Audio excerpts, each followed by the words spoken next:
Assalamualaikum warahmatullahi wabarakatuh. Perkenalkan, nama saya Evi Wardani, kelas 2A dari program studi Teknik Informatika. Dalam rangka ulangan tengah semester ini, saya akan menjelaskan tentang pemrograman berorientasi objek menggunakan Java dan NetBeans. Pemrograman berorientasi objek.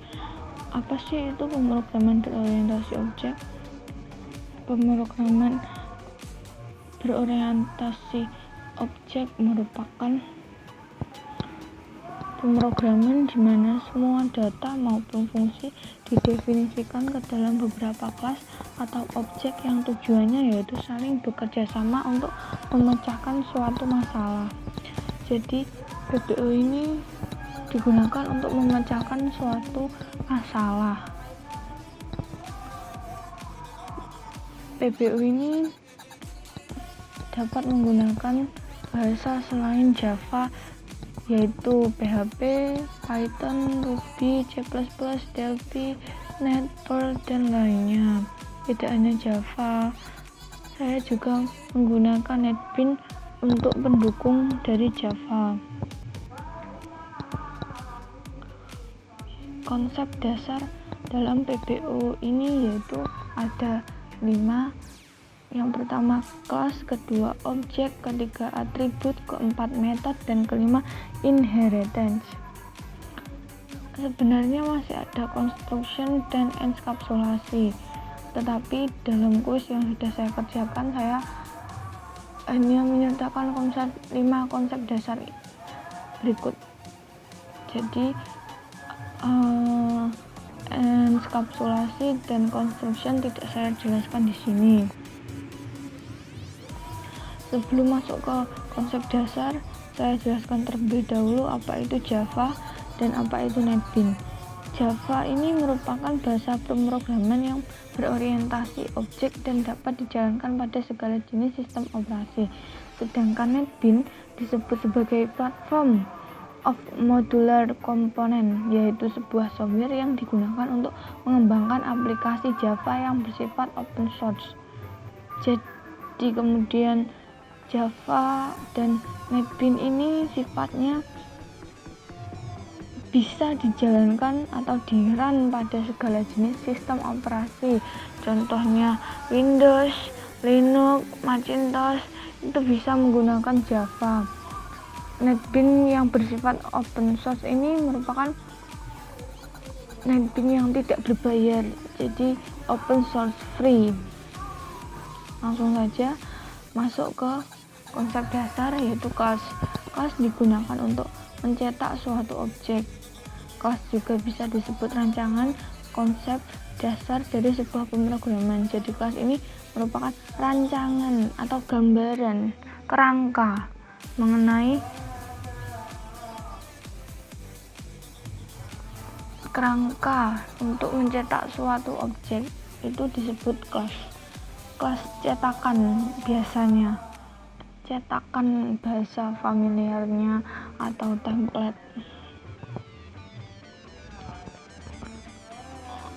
Lanjut objek. Objek merupakan bentuk nyata dari kelas, berupa segala sesuatu yang ada di dunia nyata, yang benda hidup maupun benda mati. Biasanya objek ini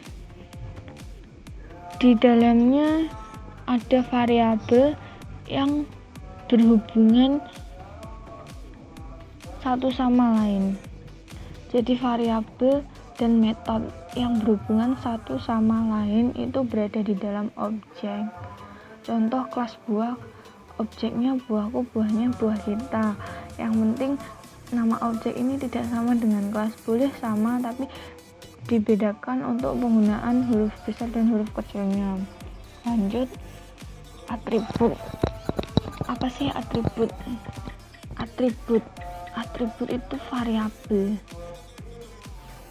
kumpulan variabel di dalam kelas, atau bisa disebut juga ciri-ciri yang terdapat pada suatu objek.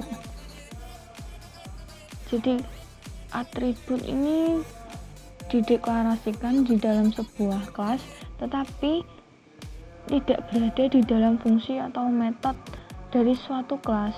Jadi atribut ini hanya variabel. Lanjut metode.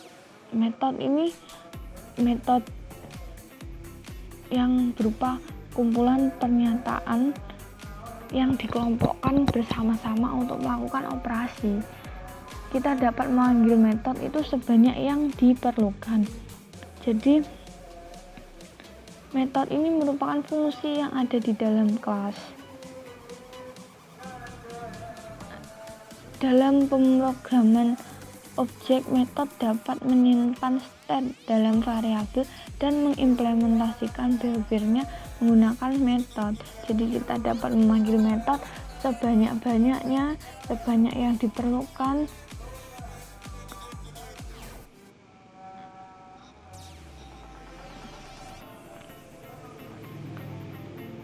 Lanjut, inheritance.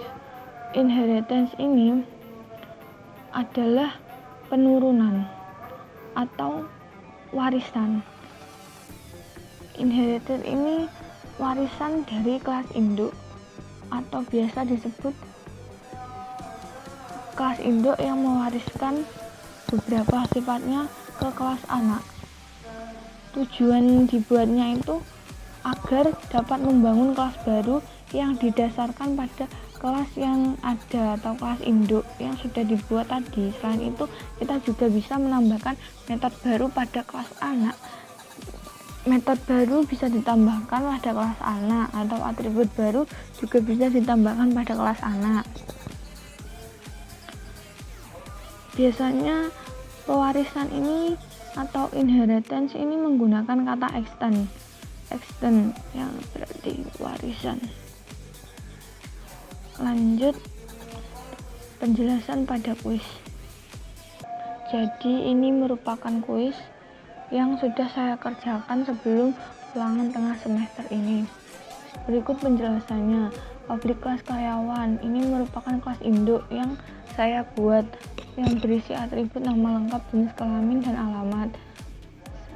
Kemudian saya inputkan gaji pokok yaitu 1.500.000.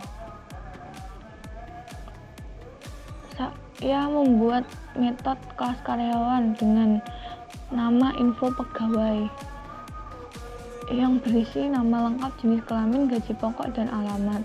Kemudian setelah itu saya buat kelas lagi, kelas anak yaitu kasir, dengan atribut laporan, upah lembur, dan total upah.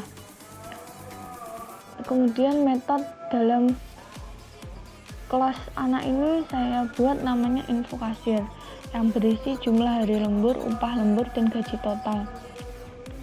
Setelah itu saya membuat lagi kelas yaitu hitung total upah untuk menyatukan seluruh metode yang sudah saya buat. Sebelum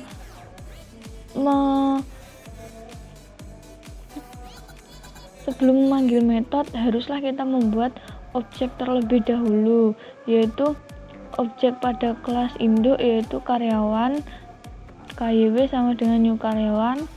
Kemudian objek pada kelas kasir yaitu KSR, kasir, KSR sama dengan new kasir. Seperti berikut ini. Apabila program ini di-run, maka hasil yang terjadi adalah seperti berikut ini.